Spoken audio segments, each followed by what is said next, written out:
Eu adoro o recurso narrativo chamado rima visual, que a gente vai analisar aqui nesse vídeo, sobre um dos filmes brasileiros mais queridos de todos os tempos, que usa a rima visual não só como uma escolha criativa bacana, mas como um jeito de recriar na linguagem audiovisual uma das características mais marcantes da poesia que existe na literatura de cordel.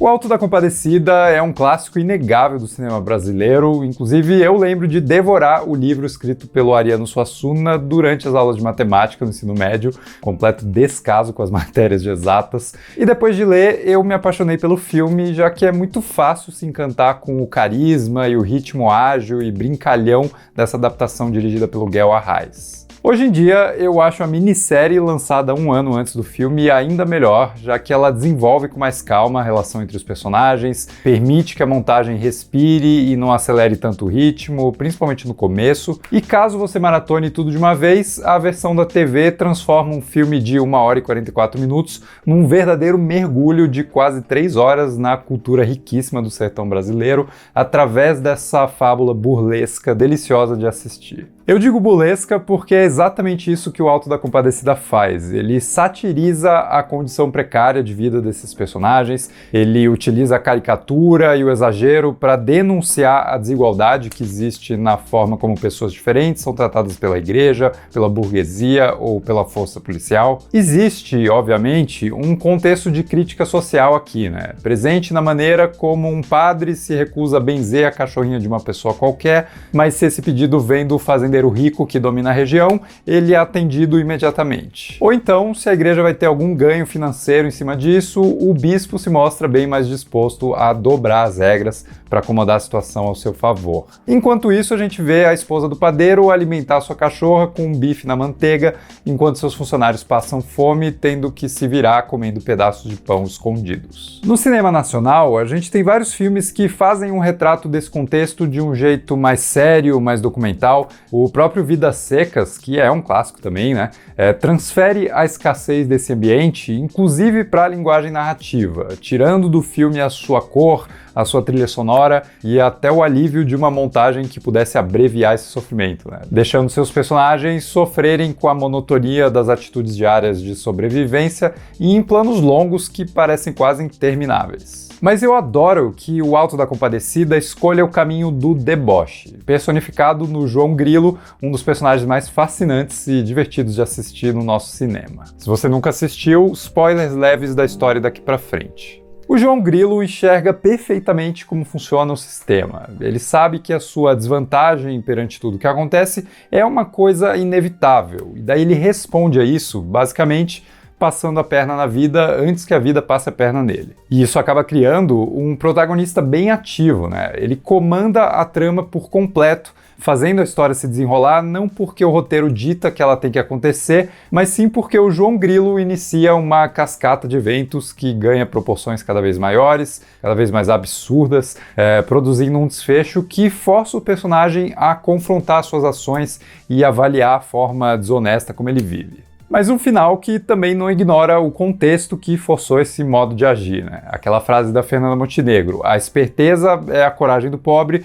e nesse caso, por mais mentirosa que seja a vida que o João Grilo vive, quando ele se encontra eventualmente num local onde ele não precisa dessa mentira para sobreviver, a sua reação imediata é falar a verdade, não só assumindo as suas enganações, mas admitindo que ele gostava mesmo de enganar os outros. E essa sinceridade acaba salvando o cara, né? Numa conclusão de arco narrativo que reforça a misericórdia da divindade, em contraste com o legalismo punitivo daqueles que dizem falar pela divindade, ao mesmo tempo em que faz do João Grilo uma pessoa ligeiramente melhor. Como ele diz, a carne é fraca, mas quem sabe ele não possa ser daqui pra frente um pouco menos desonesto, um pouco mais abnegado, né? Um pouco mais disposto a compartilhar o que ele tem com os outros, mesmo que a vida do sertão continue tão implacável quanto sempre foi. Aliás, o filme reforça sua defesa das atitudes do João como fruto de um contexto de miséria, naquela cena sublime onde a Fernanda narra as dificuldades dos retirantes, e nessa hora o filme abandona completamente o humor e exibe imagens de pessoas reais sofrendo com a seca,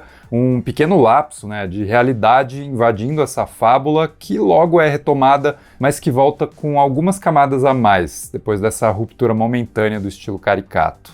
E é claro que essa moral da história tem um forte cunho religioso, que tem tudo a ver com as referências culturais dessa obra, com o catolicismo e o folclore dessa parte específica da cultura brasileira. O objetivo não é tanto resolver os problemas sociais, ou mesmo denunciar os problemas sociais de um jeito mais realista, como no exemplo de Vidas Secas, mas sim buscar uma transformação interior, que habilite os personagens a enfrentar e até rir da desgraça, ao invés de serem consumidos por ela. Por mais inocente que seja essa visão, ela é válida e ela rende um filme que consegue ser tão escapista e divertido quanto atento a essas questões.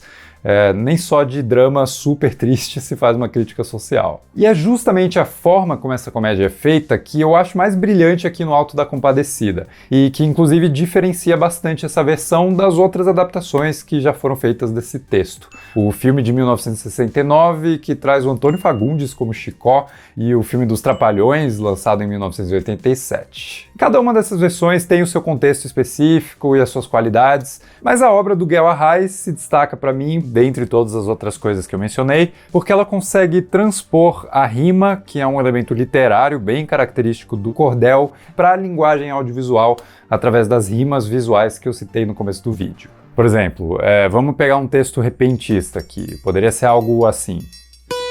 Na faculdade Méliès, referência em artes digitais, você sempre tem vez e pode aprender muito mais. Dá para estudar animação, design, jogos, efeitos visuais e alavancar sua profissão para poder mandar bem demais. Ok, eu não sei se isso ficou bom, eu não estudei para ser repentista, mas eu estudei na faculdade Méliès, e se você quiser conhecer mais sobre essa instituição de ensino, é só conferir o link que eu vou deixar aqui embaixo. E você pode inclusive marcar uma consultoria de carreira gratuita, conversar com um profissional atuante no mercado e descobrir qual seria o melhor caminho para você seguir. Mais uma vez, o link está na descrição. Tá bom, vamos pegar um verso direto do texto original do Suassuna, recitado maravilhosamente pelo Matheus Natchergali. Ninguém merece me ouvir tentando fazer isso de novo.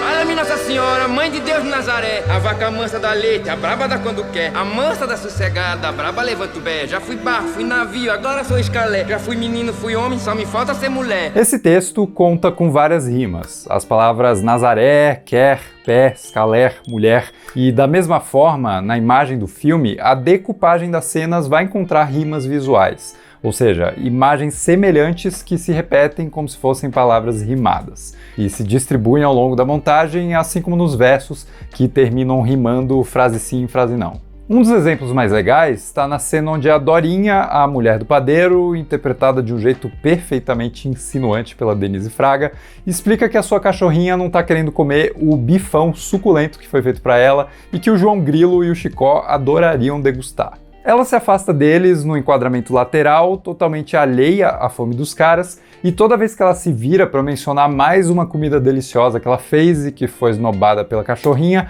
a montagem insere o mesmo plano super próximo do rosto dela. Cuscuzinho com leite. Ai, cuscuzinho com leite. Um tantinho assim de macaxeira. Um tantinho assim de macaxeira. E um tiquinho de galinha guisada. E esse corte consegue ao mesmo tempo frear o passo dos dois famintos atrás dela e também salientar o jeito debochado como a Dorinha ignora a alimentação de duas pessoas em favor da alimentação de um cachorro. Sem contar que a cena também fica muito mais engraçada, né? Porque a gente reconhece esse padrão nos planos repetidos que fazem essa rima e fica esperando por eles, antecipando qual foi o próximo manjar dos deuses que a Dorinha vai dizer que fez só pra cachorra mimada não querer comer. Esse é um exemplo de rimas visuais que criam humor, consolidando a expectativa que surge quando a gente reconhece esse padrão. Mas tem uma outra cena que se torna engraçada quando esse padrão existe, mas ele é subvertido, pegando a gente meio de surpresa. Depois de uma confusão arquitetada pelo João Grilo, o coitado do Padre João é confrontado pelo bispo,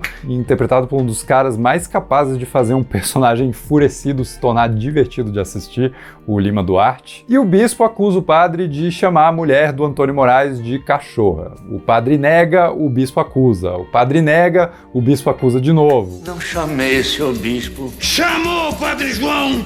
Chamei, senhor bispo. E quando o padre admite que ele chamou de cachorra mesmo, ele quebra o padrão, ele quebra a expectativa e na decupagem quebra o esquema plano contra plano que vinha se repetindo até ali. É como se a direção tivesse tentado prender os dois personagens nos mesmos enquadramentos até que um deles saísse vitorioso desse confronto. Mas existem rimas visuais que acontecem num espaçamento maior, não tão próximas uma da outra. Naquela sequência divertidíssima da Dorinha tentando seduzir o Chicó, enquanto a ficha dele não cai, ela vai se despindo até que surge uma das imagens mais engraçadas desse trecho, que é aquela balançadinha que ela faz para o vestido descer de vez. E esse plano é retomado quando o Vicentão aparece para supostamente cumprir a mesma função do Chicó, e a Dorinha repete o mesmo ritual de tiração de roupa, dando a mesma balançadinha para um cara diferente dessa vez. E esse trecho também repete aquela frase dela: Ai, que eu adoro um homem brabo. Ai, que eu adoro um homem brabo. E é bacana que a cena termina juntando a rima visual com essa frase, né? Quando o marido aparece, fica puto com a confusão e a Dorinha surge no mesmo enquadramento de antes, recitando pela terceira vez: Ai, que eu adoro um homem brabo.